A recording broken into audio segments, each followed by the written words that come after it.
Hello and welcome to This Thing's Got Problems. I'm Eric, and today we're gonna try out something I saw online. Oh, it's hot. Using yellow mustard to create a patina paint job, the worn out flaky bits of the paint job. I saw the video and it turned me into the what no way guy, because I literally went, what? No way.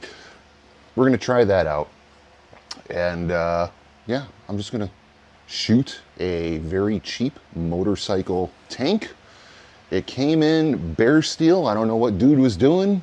It's on a, what are those things, a Royal Enfield, which I think used to be British, but now is possibly Indian. I don't even know, but it's a very cheap bike. We had to put something on the tank to sell it. I mean, if we were gonna paint the tank, it would have been, you know, 500 bucks on a bike we were selling for 3 grand. That would have been all the margins, you know, gone, blown away.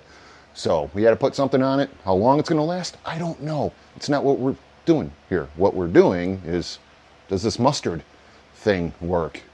And yeah, let's check it out. Here we go. All right, here we go. This bike came in as a trade-in. Don't know what happened to the fuel tank here, but we got to get some kind of coating on it. It is raw, it is ground down, and it is a little crusty. So, yep, this is what we're working with today. We're going to do a patina paint job, a faux tina, if you will, using yellow mustard. Saw a guy do it on the YouTube, so let's give it a shot. Using a bunch of just spare paint we have in a cabinet, anything rusty colored.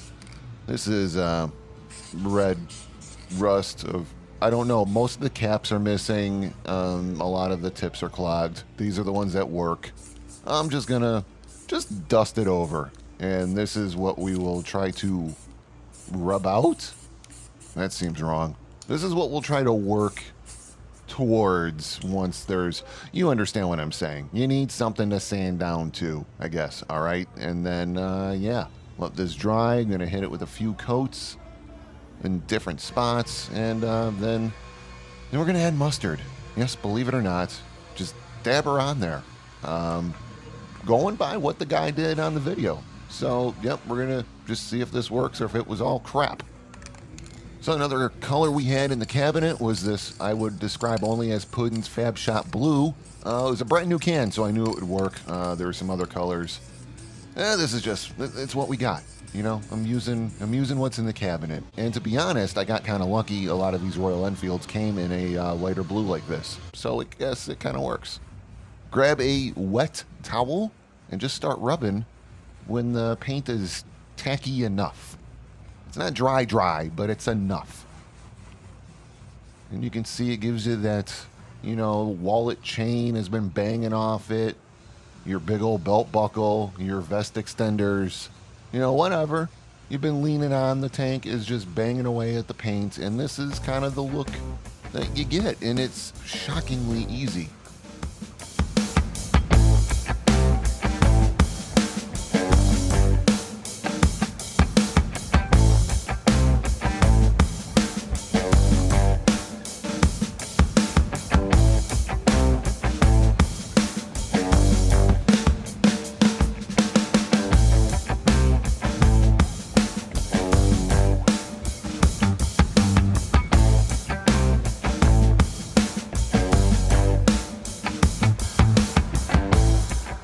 So this is the result of that. You're just rubbing with a wet towel over where the mustard was, and it's surprisingly, it worked.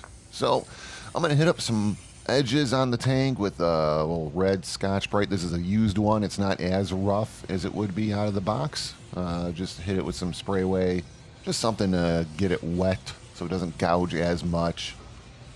And just go around where you think things would be worn out by your big, massive, muscular thighs.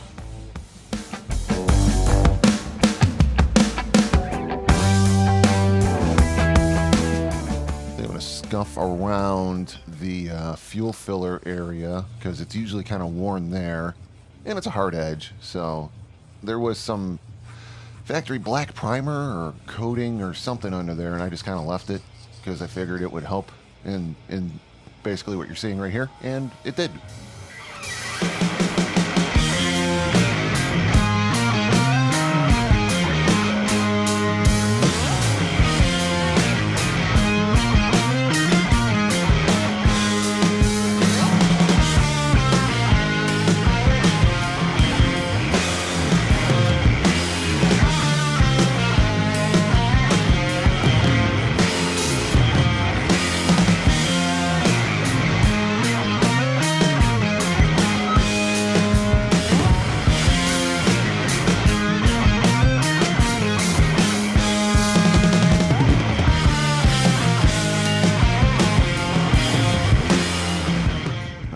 when to say when, people. Sometimes too much is, well, it's too much. Gonna use some steel wool 0000 and kind of feather it out a little bit and see if I can, uncover a little bit more color that's not, not as gougy. This will look a little bit more worn.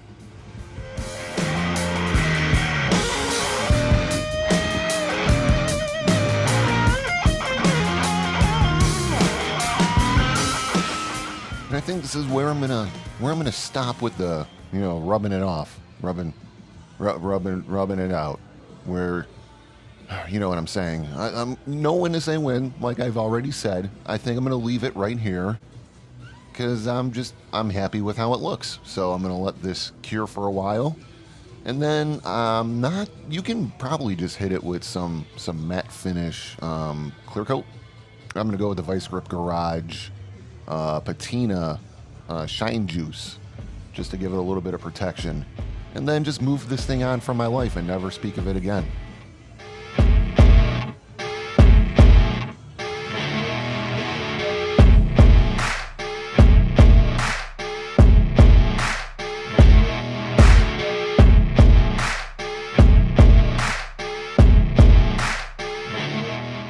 Alright, so it's Shine Juice time. Just sprayed a little bit on there, wiped it on, wiped it off.